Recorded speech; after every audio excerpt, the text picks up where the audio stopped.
Greetings everyone students. इस video में हम ट्रेडिंग ऑन इक्विटी यानी फाइनेंशियल लिवरेज के न्यूमेरिकल क्वेश्चन करेंगे स्टूडेंट्स, जिससे ट्रेडिंग ऑन इक्विटी को समझना आपके लिए और भी आसान हो जाए। आप जानते हैं, और अगर क्लैरिटी नहीं है तो मेरा पिछला वीडियो जरूर देखिएगा कि जो ट्रेडिंग ऑन इक्विटी है इसका मतलब होता है कि हम बिजनेस में टोटल कैपिटल में यानी जो रिसोर्सेज ऑफ फाइनेंस यूज करते हैं उसमें बोरोइंग्स को, डिबेंचर या बैंक लोन को जरूर यूज करें। उससे क्या होगा, इक्विटी शेयर होल्डर्स की जो अर्निंग्स है वो इंक्रीज होगी दोस्तों।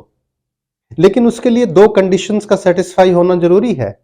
एक तो हमारी return on investment ROI interest rate on borrowings से ज्यादा होने चाहिए, और दूसरा इंटरेस्ट टैक्स डिडक्टिबल होना चाहिए।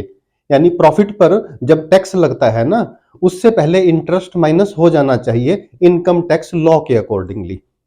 उसी को ध्यान में रखते हुए हमने 3 सिचुएशंस ली हैं दोस्तों इस क्वेश्चन में, और फिर हम देखेंगे कि कैसे बोरोइंग्स का यानी डिबेंचर्स का या बैंक लोन का यूज करके इक्विटी शेयर होल्डर्स की अर्निंग्स को बढ़ाया जा सकता है। सबसे पहले आप सिचुएशन देखो, हमारा क्वेश्चन देखें दोस्तों। टोटल इन्वेस्टमेंट रुपीज 50 लाख, यानी हम एक बिजनेस कर रहे हैं जिसमें हमें 50 लाख रुपीज की जरूरत है, या 50 लाख रुपीज हमने इन्वेस्ट कर दिए।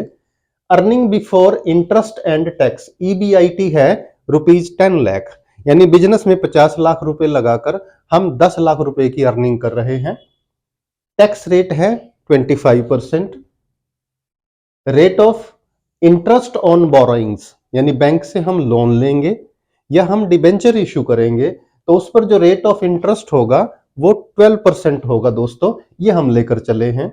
अब करना क्या है, कैलकुलेट EPS यानी earning per share in following cases.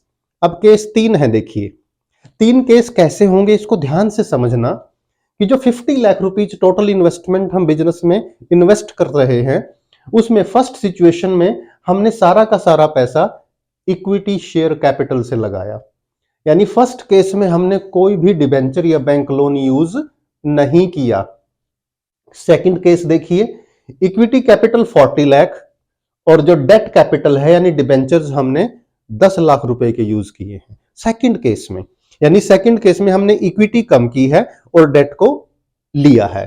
Third case देखें, इक्विटी थोड़ी और कम कर दी हमने, इक्विटी कर दी है 30 लाख और डेट को बढ़ाकर 10 लाख से कर दिया गया है 20 लाख रुपए। तो इस तरह से हमारे पास 3 केस हो गए, और इन केसेस को न्यूमेरिकल के थ्रू सॉल्व करके हम ये देखना चाहेंगे कि क्या वाकई डेट थोड़ा ज्यादा यूज करने से earning per share to equity shareholders increase हो जाती है या नहीं, इसको देखेंगे हम लोग दोस्तों।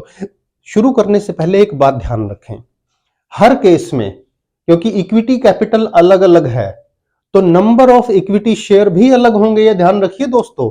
मान लो एक शेयर 100 रुपीज का है तो फर्स्ट केस में number of equity shares, first case में नंबर ऑफ इक्विटी शेयर्स होंगे 50,000, ध्यान से देखें।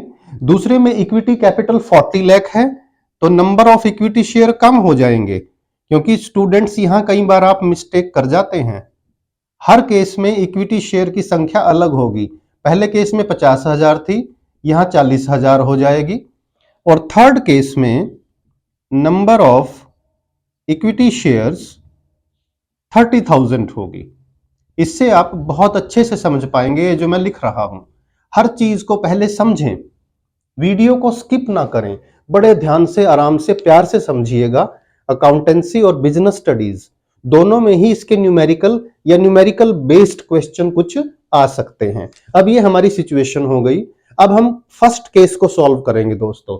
फर्स्ट केस में समझिए, EBIT चाहे केस कोई सा भी हो, बिजनेस में हमने 50 लाख रुपीज इन्वेस्ट किए हैं और हर केस में 50 लाख रुपए यानी कहीं से भी आए हों, है तो टोटल इन्वेस्टमेंट ना, डेट और इक्विटी मिलाकर।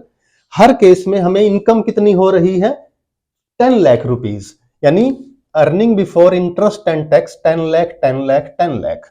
अब सबसे पहले दोस्तों हम केस 1 लेकर चलेंगे, सिर्फ ये केस 1 देखिएगा। हमारी अर्निंग कितनी है, यानी प्रॉफिट हुए हमारे 10 लाख के।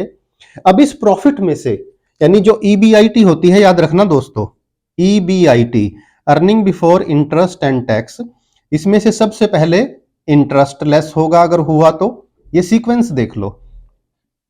उसके बाद टैक्स माइनस होगा और जो बचेगा वो होगा earning after interest and tax.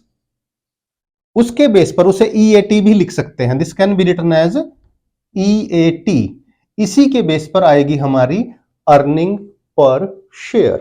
तो फर्स्ट केस चलिए करते हैं।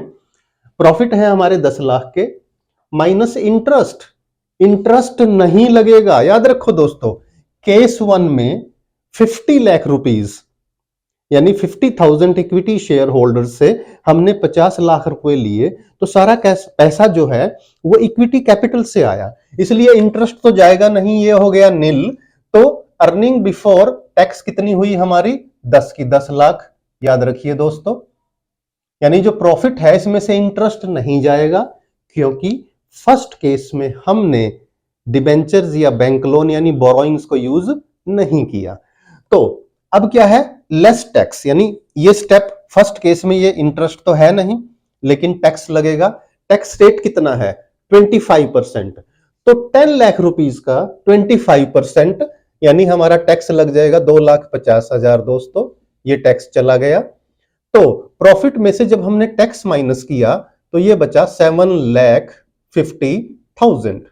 यानी केस 1 ध्यान से देखें, प्रॉफिट हुआ, इंटरेस्ट देने की जरूरत नहीं बिकॉज हमने बोरोइंग्स को यूज नहीं किया, सारे के सारे पैसे पे हमारा टैक्स लग जाएगा।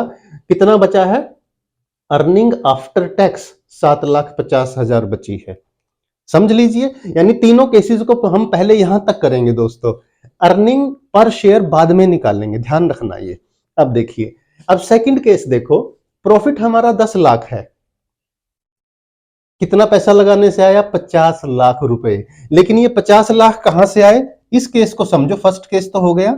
अब सेकंड केस देखो दोस्तों, 40 लाख रुपए आए हैं इक्विटी कैपिटल से और 10 लाख रुपए आए हैं डिबेंचर्स पे, और डिबेंचर्स पर रेट ऑफ इंटरेस्ट है 12%। तो इस केस में यानी हमें इंटरेस्ट देना पड़ेगा, कितना, 10 लाख पे 12%, ये हुआ 1,20,000। यानी देखिए, अब हम सेकंड केस पे आ गए, फर्स्ट डन हो गया, सेकंड केस कर रहे हैं दोस्तों। सेकंड केस में ईबीआईटी 10 लाख है, लेस इंटरेस्ट कितना, एट द रेट ऑफ 12%, तो 1,20,000 का हमारा इंटरेस्ट चला गया दोस्तों। क्यों, क्योंकि डिबेंचर्स हैं केस 2 में। तो हमारा अर्निंग बिफोर टैक्स कितना बचा, 8,80,000।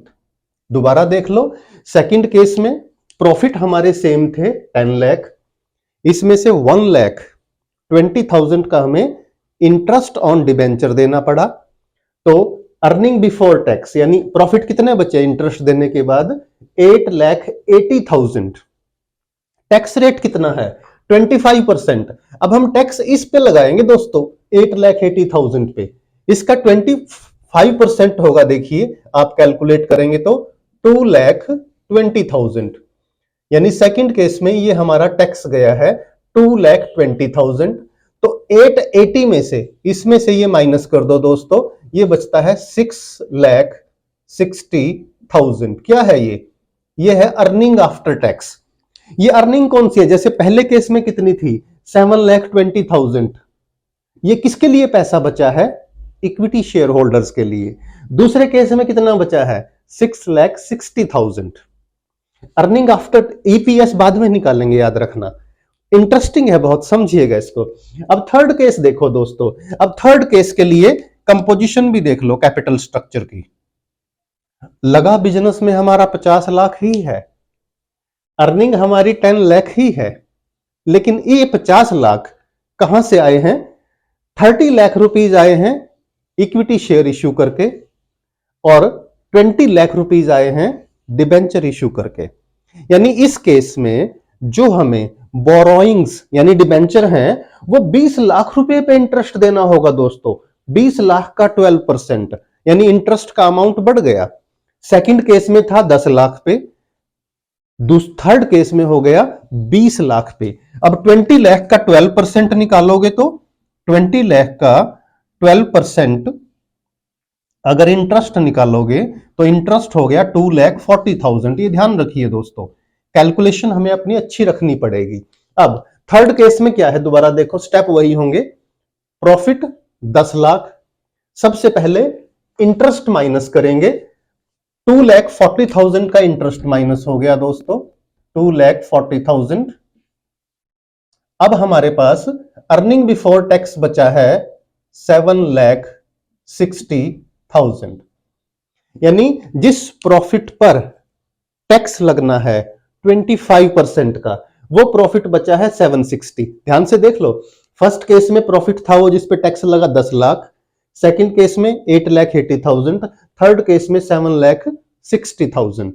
अब इस पे 25% इस पे कैलकुलेट करना है दोस्तों, और इसका 25% अगर कैलकुलेट करें तो ये आएगा 1,90,000, यानी इस केस में हमारा टैक्स ये, अब देखिए 760 में से 190 माइनस कर दो दोस्तों, ये बचेगा 5,70,000।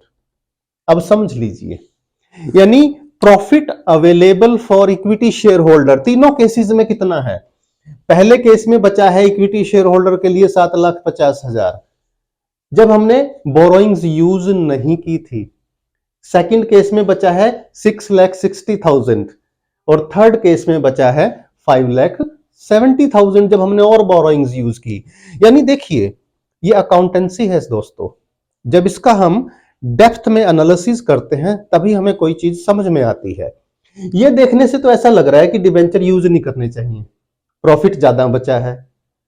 ये देख लीजिए, यानी जैसे ही हम डिबेंचर ज्यादा बढ़ाते चले जाएंगे अवेलेबल प्रॉफिट कम होते चले जाएंगे। बट एनालिसिस करने के लिए, यानी कंक्लूजन या निष्कर्ष पे पहुंचने के लिए अर्निंग पर शेयर हमें कैलकुलेट करनी होगी। देखो दोस्तों, अर्निंग पर शेयर हमें कैलकुलेट करनी है। फॉर्मूला क्या है, earning after tax upon number of equity share. अब ध्यान रखना दोस्तों, बड़ा इंटरेस्टिंग है। फर्स्ट केस में मैंने आपको बताया था इक्विटी शेयर्स हैं 50,000। देखो सारा का सारा पैसा इक्विटी शेयर से आया था 50 लाख का। सेकंड केस में नंबर ऑफ इक्विटी शेयर रह गए 40,000। समझना इस बात को, यही इंपॉर्टेंट है यहां पर, इसी में मिस्टेक होती है बच्चों से। और थर्ड केस में क्योंकि हमने डिबेंचर ज्यादा यूज किए तो नंबर ऑफ इक्विटी शेयर रह गए 30,000 के।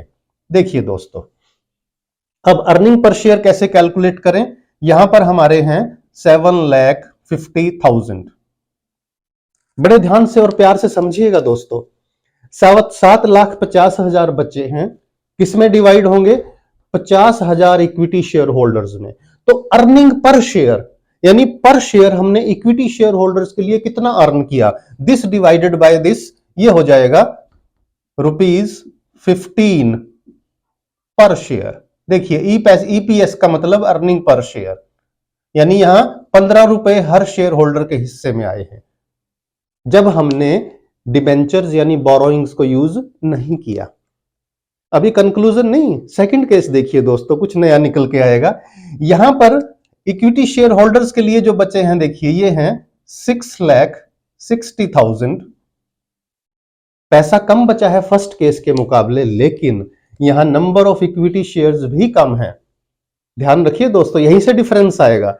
6,60,000 डिवाइडेड बाय 40,000, जब आप इसे करेंगे दोस्तों, ये आएगा ₹16.50 पर शेयर। देखिए अब पिक्चर बदल गई।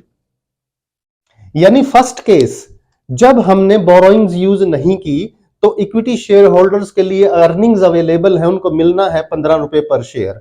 लेकिन जब हमने थोड़ा सा डेट बढ़ाया अपनी टोटल कैपिटल में, 15 रुपए से बढ़कर अर्निंग्स हो गई 16.5। अभी थर्ड केस देखते हैं। थर्ड केस में देखिए अर्निंग्स हैं 5,70,000।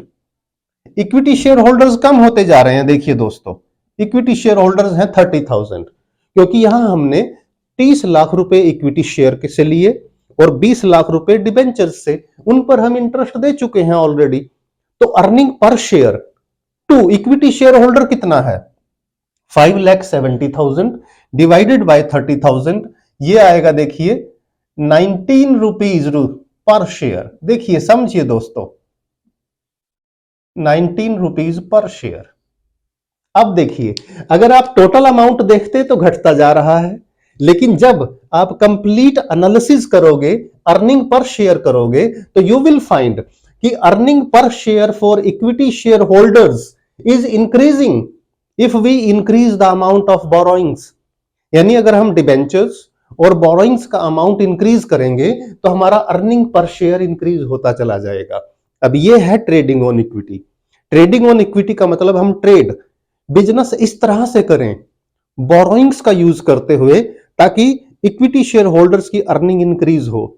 और उसके लिए दो कंडीशंस अप्लाई होनी चाहिए, जो दोनों कंडीशंस यहां सेटिस्फाई हो रही हैं, वो हम लेकर चले हैं। बट ये भी आप ना समझें कि हम डिबेंचर का अमाउंट बढ़ाते ही जाएं। ये एक एस्पेक्ट है कि ट्रेडिंग ऑन इक्विटी कब अप्लाई होना चाहिए। बहुत से और भी फैक्टर्स हैं जिनको आपको ध्यान में रखना है। आपकी लिक्विडिटी कैसी है, आपकी कैश पोजीशन कैसी है, ताकि आप इंटरेस्ट का अमाउंट टाइम पे उनको पे कर पाएं। बहुत सारे फैक्टर्स हैं, बट ट्रेडिंग ऑन इक्विटी को समझने के लिए ये एक परफेक्ट एग्जांपल है, ये एक परफेक्ट एक्सरसाइज है दोस्तों। इस एक्सरसाइज को, इस वीडियो को बार बार सुने, बार बार समझें। ट्रेडिंग ऑन इक्विटी और फाइनेंशियल लिवरेज का कॉन्सेप्ट आपको पूरी तरह से क्लियर होगा। वीडियो अच्छा लगे तो लाइक करें, फ्रेंड्स के साथ शेयर कीजिएगा, और चैनल अभी तक सब्सक्राइब नहीं किया तो चैनल को सब्सक्राइब करना ना भूलें। Stay connected and improve your knowledge.